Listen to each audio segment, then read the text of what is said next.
Assalamualaikum warahmatullahi wabarakatuh.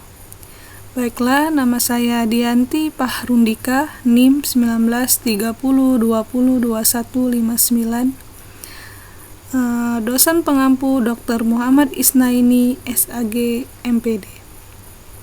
Mata kuliah Pengembangan Media dan Sumber Belajar. Saya di sini ingin membahas tentang klasifikasi media pembelajaran. Yang kita ketahui, apa itu media? Media merupakan komponen sumber belajar atau bahan fisik yang mengandung materi instruksional di lingkungan siswa yang dapat merangsang siswa untuk belajar. Dan sumber belajar. Sumber belajar atau learning research adalah semua sumber baik berupa data, orang, dan wujud tertentu yang dapat digunakan oleh peserta didik dalam belajar maupun secara berkombinasi sehingga mempermudah peserta didik dalam mencapai tujuan belajar atau mencapai kompetensi tertentu. Jadi, apa sih klasifikasi pembelajaran? Klasifikasi adalah pengelompokan, sedangkan media pembelajaran adalah alat bantu atau bahan. Jadi dapat disimpulkan klasifikasi media pembelajaran merupakan pengelompokan alat atau bahan sesuai dengan jenisnya untuk membantu proses berjalannya pembelajaran yang efektif. Jadi ada beberapa yang mendefinisikan. Menurut Scrum, media digolongkan menjadi rumit, mahal, dan media sederhana. Menurut Scrum mengelompokkan media menurut kemampuan daya liputan, yaitu yang pertama liputan luas dan serentak seperti TV, radio, dan yang kedua liputan terbatas pada ruangan seperti film, video, slide, poster, audio, dan yang ketiga media untuk belajar individual seperti buku, modul, program belajar dengan komputer dan telepon. Sudjana dan Ahmad Rifai membedakan media ke dalam 4 kelompok, yaitu media grafis atau 2 dimensi, misalnya gambar, foto, dan grafik.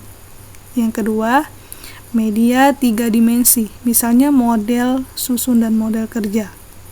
Yang ketiga, media proyeksi, misalnya OHP. Yang keempat, media lingkungan, misalnya seperti alam. Suegito Atmohetomo mendefinisikan ada 3 media, yaitu media audio atau media dengar, misalnya radio dan tape recorder. Yang kedua, media visual atau media pandang, dibagi menjadi media pandang berproyeksi, misalnya OHP, dan media pandang non-proyeksi, misalnya peta. Yang ketiga, media visual atau media pandang dengar, misalnya TV. Klasifikasi media.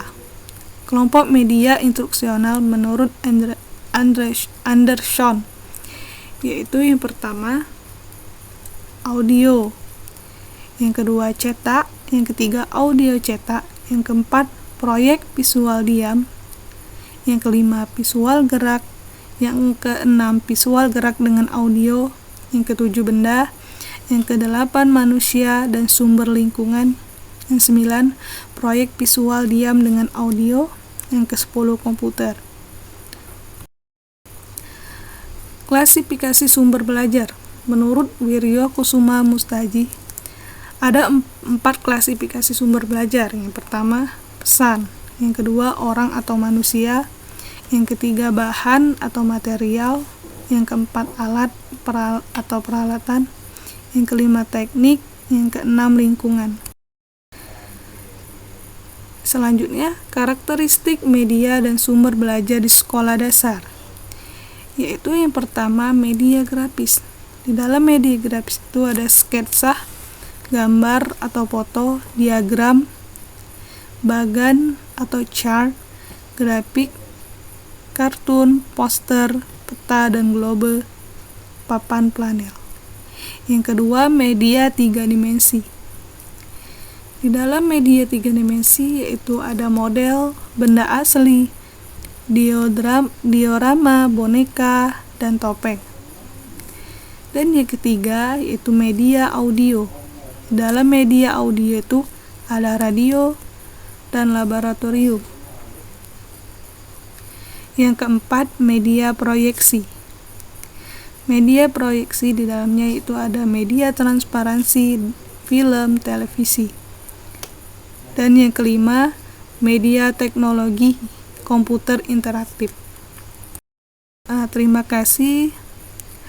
Saya akhiri, wabila taufiq walhidayah. Wassalamualaikum warahmatullahi wabarakatuh.